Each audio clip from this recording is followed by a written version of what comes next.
up, YouTube? It's your girl DeeDee. Welcome back to the channel. So I am back with the horrific story, in my opinion, child. This story comes out of Oakland County, where this 34-year-old mother named Kelly Bryant was arraigned and charged with 3 counts of first-degree child abuse on Thursday, February the 20th. We're starting to see more and more of this happening. A lot of these women are under pressure to live their lives a certain way, and their kids are getting in the way. We're seeing lots of these stories happening where women who are single mothers, let's be clear, are abandoning their children to live a totally different lifestyle. But I'm gonna go ahead and play the story, and we're gonna kind of get into it. Make sure you chime in the comments below, y'all. Let me know what y'all think. This is sad. Kids were living in a real-life nightmare. The charges are 3 counts of child abuse in the first degree. The Oakland County prosecutor charges a mother in what she says is the worst neglect case she has ever seen. And this is the mother right here. She's 34-year-old Kelly Bryant, accused of abandoning her children for years. Bryant is expected to be arraigned in court tomorrow. Thanks for joining us at 5. I'm Ty Steele. I'm Kimberly Gill. That comes after Oakland County Prosecutor Karen McDonald revealed new information in the case. So let's get right out to Will Jones. He's live in Pontiac with more. Will. Kimberly and Ty, Kelly Bryant, I should say, is facing the most serious charge for child abuse, first-degree child abuse. We can learn more about this case in court tomorrow for the arraignment, but investigators say the kids who lived at that house lived in fear of their mother. They had been cut off from the outside world for years. We say a lot, this is the worst I've ever seen. And I've stopped saying that because every time I say that, I see something worse. Kelly Bryant is facing child abuse charges, accused of leaving 3 of her kids to basically fend for themselves at a home in Pontiac. Police were astonished to find anyone in the location because it appeared to be uninhabitable, with piles of garbage and refuse several feet high, including large amounts of human excrement. At the home, police say they found a 15-year-old boy and 2 girls, ages 12 and 13. Now listen, I saw comments on this and people were saying, why is the house so nasty? You know, some people were literally almost blaming the kids. Now you got to remember, they're saying that these kids were neglected for about 4 years, if I'm not mistaken, 4 or 5 years.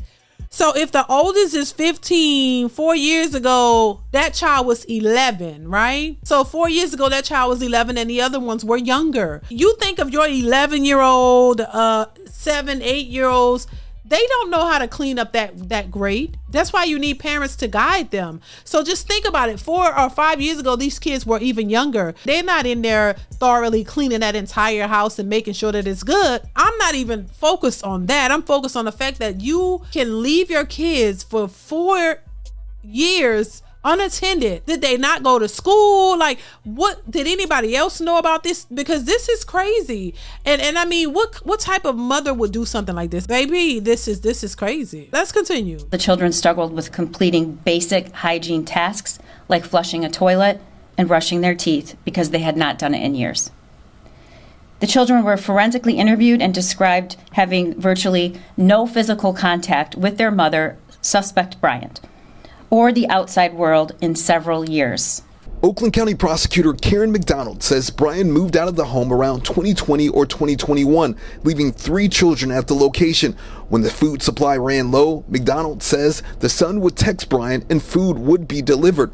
Police say they were called to the home on Valentine's Day for a welfare check because of missed rent payments. Morally, there is plenty of responsibility to go around for how this was allowed to happen. This is sickening. It really is. So where was she? Living a whole new life, you know, living a double life. While your kids are in there doing, you know, you don't know if they're sick. How could you leave your kids alone? You don't know if they're sick, could have a fever, anything could happen. They could need to be taken to the doctor's office.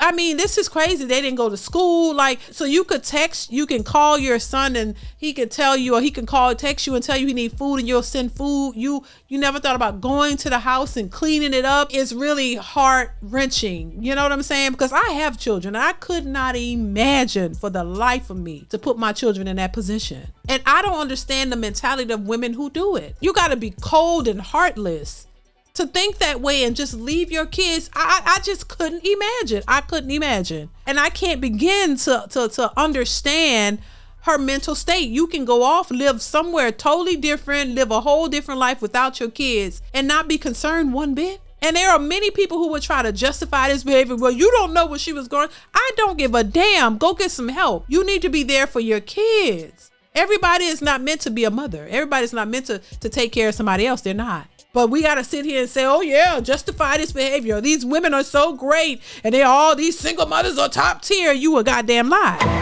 They're not. Let's continue. These 3 kids were entrusted to the care of their mother, Kelly Bryant, and the evidence suggests that she effectively abandoned them to a revolting pit of refuse and squalor. There must be consequences for those actions. McDonald says the 3 children are staying with family right now. Coming up at 6, we're going to learn more about what those kids experience inside this home and how they are doing tonight. Listen, that's a shame. The kids are with family now, but couldn't they? But first off, who is going to want to just take care of your 3 kids? I don't think, because I'm thinking maybe she could have left the kids with family. Maybe she could have asked them to watch the kids, but to just leave those kids in that condition and for years, I couldn't imagine leaving home for 1 or 2 days. I'm worried, but to just leave your kids for 4 years in the house and not worry about what's going on with them is insane to me. She's in custody, y'all. She's in custody. They're saying that her daughter was hiding in a bathroom that was filled with feces, piles of trash, and completely non-functional while her son was hiding in another room. Police were astonished to find anyone in the location because it appeared to be uninhabitable with piles of garbage, which was several feet high, they're saying, including large amounts of human excrement. So these kids were living in filth. And this woman is somewhere else living her best life, I'm sure. Because what other explanation could she have for abandoning her kids like this? There's no explanation whatsoever. And I'm just reading from the article that says she would allegedly send them food deliveries using Instacart or DoorDash. And officials say toward the end of the kids' time living alone, they were being sent a loaf of bread to share that was supposed to last them 3 to 4 days. They were allegedly never sent toilet paper, shampoo, or soap. The children were allegedly instructed by Bryant to never open the door or leave the home. And during their years-long abandonment, the boy was the only child to leave, and he only did that twice. He went outside once to feel the grass and another time to check the mail. This is sad. It says all 3 children expressed fear about what their mother's response would be if they left the home. Bryant also allegedly concealed the kids from her family members and lied about their whereabouts. The defendant took the active steps of lying and concealing to make sure the children went undiscovered. And she took these actions knowing that her children would suffer serious physical and emotional harm as a result. The 3 children were immediately taken to the hospital and evaluated after deputies found them at the home. At the hospital, the children struggled with completing basic hygiene tasks, like they said, like flushing the toilet and brushing their teeth because they had not done it in years. The prosecutor also said the children appeared to be doing okay despite everything they had been through. Child Protective Services placed the 3 children into custody of a family member. So she lied about the children whereabouts, because that's what I'm wondering, right? I'm pretty sure maybe she could have just told the family to check in on them or keep an eye on them, but she didn't want them to know what she was doing. This is crazy. And like I said, I really don't like covering these kind of stories because it's kind of gut-wrenching and it's about kids, and I just hate to see kids go through stuff like this. Even though they're not mine, I understand kids are innocent in all of this. The children didn't ask to be here. They don't know who they're being born to. They don't know what type of lifestyle they're being born into, and so the kids are always innocent when these types of things happen. But this mother, she knew what she was doing, and it's just unfortunate that these kids have to suffer this. They're gonna live with this. They're gonna have probably nightmares about this. This is sad. And I feel for those kids in this situation, but hopefully they're doing better now, and hopefully they could be in a better situation. And her ass need to rot in the jail, underneath the jail, in my opinion, because this is just, there's no excuse for this. And I don't think people should be trying to make excuses for this type of behavior. If anybody's making excuses for this type of behavior, you condone this. So listen, y'all, let me know what y'all think of this in the comments, baby. This is sad as hell. What are y'all thoughts on this? Let me know. Chime in the comments, subscribe, share, all that good stuff, y'all. And I will catch you in the next one. Bye.